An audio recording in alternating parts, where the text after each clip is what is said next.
The late autumn wind whistled through the somber streets, carrying with it an air of melancholy as it swept past our quaint suburban home. Leaves rustled underfoot as I made my way up the driveway, the crunching sound oddly satisfying. Inside, the house buzzed with a different kind of energy, an influx of relatives milling about, murmuring arrangements and condolences in low, respectful tones. My wife, Jenna, floated between clusters of her family, a picture of grief and grace. Her face, usually so animated and lively, now wore the veil of sorrow her mother's sudden passing had draped over her. As I observed her from the doorway, her uncle, a stooped man named Tom who had been divorced from her mother for over a decade, approached her. His voice was loud enough for me to catch the tail end of his peculiar comment. "You look so much like her when you were young." "If only I had another chance," he lamented, reaching out to touch her arm softly. The room's temperature seemed to drop a few degrees. I felt a shiver not from the cold, but from the artness of his remark. Jenna, however, dismissed it with a strained smile and continued her duties as hostess. As relatives began discussing details about the funeral arrangements, my mind replayed Tom's words. If only I had another chance. What did he mean by that? Over the next few days, the house never emptied. Cousins, aunts, and the occasional family friend came and went, each leaving a piece of their grief within our walls. Tom was ever present, his involvement in the funeral planning more pronounced than anyone else's, his gaze lingering too long on Jenna whenever she passed by. One evening, as the sky painted itself in hues of deep orange and purple, I returned from a brief walk, seeking a few moments of solitude. As I neared the back of the house where the kitchen was located, laughter echoed through the otherwise somber air. It was light, carefree, and entirely out of place. Silently, I pressed against the slightly ajar door, the scene before me halting any further movement. There, in the dim light of the kitchen, stood Jenna, her blouse undone, with Tom behind her. His hands were on her, and his words, shouting the name of the deceased, filled the room with a chilling enthusiasm. I burst through the door, my voice thunderous as I demanded, "What is this?" The look of shock on their faces turned quickly to shame as they scrambled apart. Jenna stuttered an apology, her words dissolving into the thick, tension-filled air. "You're just like her, aren't you?" Tom mumbled, more to himself than to anyone in the room, his eyes not leaving Jenna as he adjusted his disheveled clothing. I was furious. The betrayal was not just intimate, it was twisted, wrapped in the memories of the deceased. It felt like the ultimate treachery. Jenna's pleas for forgiveness became background noise as I formulated my plan. Over the following weeks, I made sure the consequences of their actions were severe. I exposed the affair to every family member, ensuring their reputations were irrevocably tarnished. Jenna's personal and professional life crumbled under the scandal, and Tom became a pariah among his peers. Finally, I filed for divorce, severing all ties with Jenna. As she left our home for the last time, suitcase in hand and eyes hollow, I knew our paths would never cross again. The door closed with a definitive thud, the echo of it marking the end of our chapter together. Sitting in the quiet aftermath, I couldn't shake off a sinking feeling. Had my revenge gone too far? The silence of the house seemed to mock me, each creak and whisper a reminder of what had transpired. But it was done. Revenge, in its most bitter form, was served.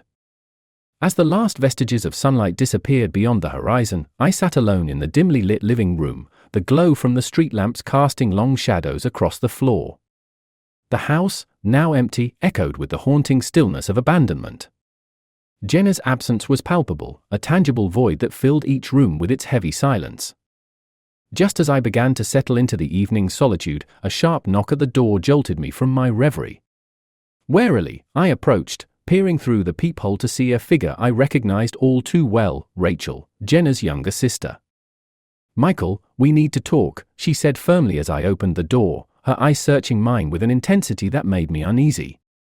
"Come in, Rachel," I replied, stepping aside to let her pass. Her presence felt like an intrusion, a reminder of the family I had just severed ties with. "I heard what you did," she began without preamble, her voice tinged with a mix of anger and disappointment. "You destroyed her, Michael. Was it worth it? Did it make you feel better?" Her accusation stung, more than I cared to admit. She betrayed me, Rachel. With Tom, of all people. What was I supposed to do? Rachel shook her head, her expression softening slightly. There's more to it, Michael. Something you don't know.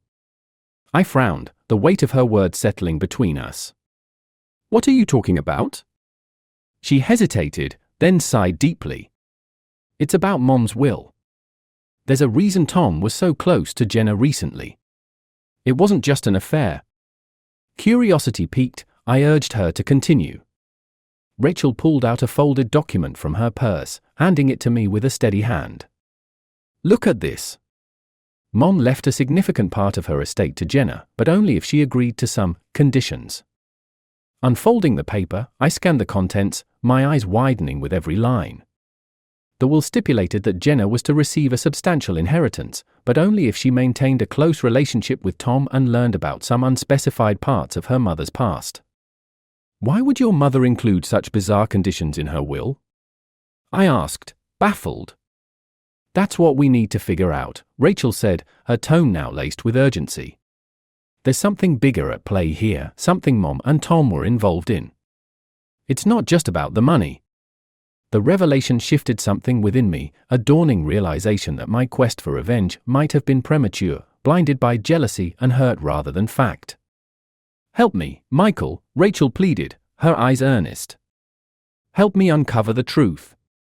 Despite the bitterness that had settled in my heart, the intrigue of the mystery before us was too compelling to ignore. All right, Rachel, I conceded, the weight of our new alliance settling heavily on my shoulders. We'll do this together. As we sat down to comb through more of her mother's papers, I couldn't shake the feeling that we were only scratching the surface of a much deeper, darker secret. Each document, each whispered conversation between Jenna and Tom that I had overlooked, now seemed like a piece of a jigsaw puzzle we were only just beginning to assemble. Outside, the night grew darker, the shadows longer, and with them grew our determination to unravel the web of secrets that lay hidden within the walls of this house, secrets that might just explain everything.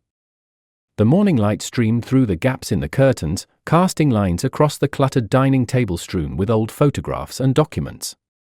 Rachel and I had been up most of the night, poring over her mother's papers, trying to piece together the puzzle left behind. Look at this, Rachel said, her voice weary but excited, holding up an old photo. It showed her mother and Tom, much younger, laughing in a way that hinted at deep secrets shared. They were close, much more than just ex-spouses. I studied the photo, noting the way their eyes sparkled with a mischievous glint. There must have been a reason for your mom to stipulate those conditions in the will. Just then, a sharp knock on the door cut through our discussion. I glanced at Rachel, who shrugged, equally puzzled. I walked over and opened the door to find a middle-aged man in a sharp suit standing on the doorstep. Mr. Michael Harris, he inquired, his tone formal. That's me, I replied, cautious. I'm Detective Arnold Hayes. I need to talk to you about Thomas Redwood. May I come in? A detective, here to talk about Tom? My pulse quickened, but I managed a nod and led him to where Rachel sat today. Her eyes widened slightly at the sight of the detective. Detective Hayes took a seat, his gaze sweeping over the documents scattered around. I understand you had a falling out with Mr. Redwood. Can you tell me about that?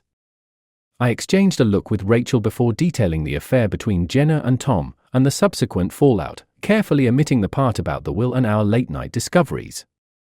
I see, Hayes said, jotting down notes. Mr. Redwood has gone missing. His daughter reported him missing last night. No one has seen him since the day before yesterday. Rachel gasped. Missing? But... The detective held up a hand. I'm here because there's been some unusual activity linked to Mr. Redwood before his disappearance. It seems he was digging into some old property records and financial accounts tied to his ex-wife's name. Property records? Financial accounts? The pieces clicked together in my mind, forming a clearer picture of why Tom might have been so involved with Jenna and, by extension, her inheritance. We were actually looking into Mrs. Redwood's will, I admitted, feeling Rachel's tense gaze on me. It appears there were some unusual conditions involved. Detective Hayes raised an eyebrow. I'd like to see that will, if you don't mind. As I handed him the document, his eyes quickly scanned the contents. This adds another layer to the case. If Tom was using this inheritance as leverage for something bigger, it might explain his disappearance. What do you think he was after? Rachel asked, her voice trembling slightly. That's what I need to find out, Hayes replied. And I think you two might be able to help me. The air in the room felt charged with a mix of anxiety and anticipation as we agreed to assist in the investigation. Had suddenly transformed our personal vendetta into a legitimate inquiry into something potentially more sinister. As the detective left, promising to return with more information, Rachel and I looked at each other, the weight of our new reality settling in. We're in this deep now, Michael, Rachel said, her voice steady despite the shadows under her eyes. Yes, I agreed, feeling the gravity of our situation. And we're going to find out everything. The chill of the evening was biting as Rachel and I sat in the dimly lit living room, the silence between us thick with anticipation. Detective Hayes had promised to return today with new information, and the wait was almost unbearable. Every car passing by sent a rush of hope through me, only to ebb away as it moved past our house. Finally, the sound of a car pulling into the driveway shattered the tense quiet. We both stood, as if on cue, and watched as Detective Hayes approached the door, his face somber, holding a thick envelope in his hand. Good evening, he greeted, stepping inside without waiting for an invite. I have some news. Rachel and I exchanged nervous glances before focusing back on him. What did you find out? I asked, my voice barely above a whisper. Hayes took a deep breath, his eyes scanning both of us. We found Tom. He was hiding out in a small cabin about 50 miles from here. And he wasn't alone. Who was with him? Rachel's voice cracked with emotion. Jenna, Hayes replied, the name hanging heavily in the air. A gasp escaped Rachel, and I felt a stab of betrayal anew.